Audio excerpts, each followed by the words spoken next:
भेले अपने के नारायण मुखिया ई नेपाल मलाह कल्याण संघ के छी अपने केंद्रीय अध्यक्ष। तो एठाम जे अपने सब ई रिले अनशन शुरू करने छी किया? हमरा सबके अधिकार ले खातिर सर। केहन अधिकार? हमरा सबके सूचीकृत नहीं भेल छै और कि नेपाल सरकार हमरा सबके 60 वर्ष में भाता देने छलै सेहो रोका कए देने छै और कि नदी नाला जतेक छै सब सार्वजनिक नदी नाला जते छै सब ठेका पट्टा लगा देने छै। हमरा सबके माछ नहीं भेटै छै, मखान नहीं भेटै छै, घोंघी समार नहीं भेटै छै, तो हमरा सब कतऽ गुजर करबै? ताहि दुआरे नेपाल सरकार से कहै छियै हमरा सबके तऽ जल में रहै छियै, तऽ हमरा सबके आब लोग नमरी में जेबै से तऽ नहीं हेतै। आ जे ठेका लगा देने छै तऽ हमरा सबके ठेका के चाहै छियै नेपाल सरकार कर हमरे सबके देबै, तो हमरा सबके वो अधिकार देना चाही। जेना नमरी जमीन के नहीं माल पोत दै छै सर, तहिना हमरा सबके जे लोग देतै हमरा सबके तऽ हमरा मलाह के होना चाही। जल पर आश्रित हमरा सबके छियै। आब हमरा सबके माछ मारै ले छियै सर, आ लोग की करे छै विष डालि दै छै, सब सखा भए जते जीव जंतु रहै छै ओहिके लेल हमरा सबके तऽ माछे नहीं भेटै छै, तऽ हमरा सबके बाल बच्चा केना खेतै, केना लिखते पढ़तै?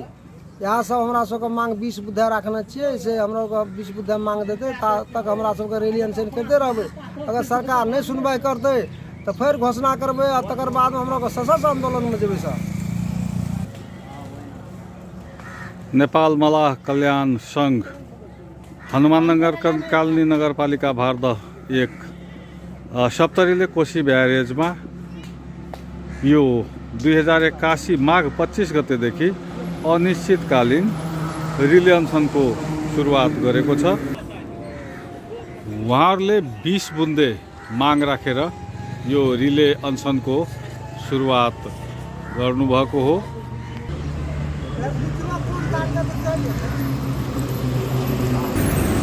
मलाह जातिलाई सूचीकृत गरिनुपर्ने र दलितहरूले पाउने सरहको सुविधा पाउनुपर्ने माग राखेर नेपाल मलाह कल्याण संघले सप्तरी खण्डमा कोशी ब्यारेजको सप्तरी खण्डमा यो रिले अनसनलाई निरन्तरता दिएका छन्।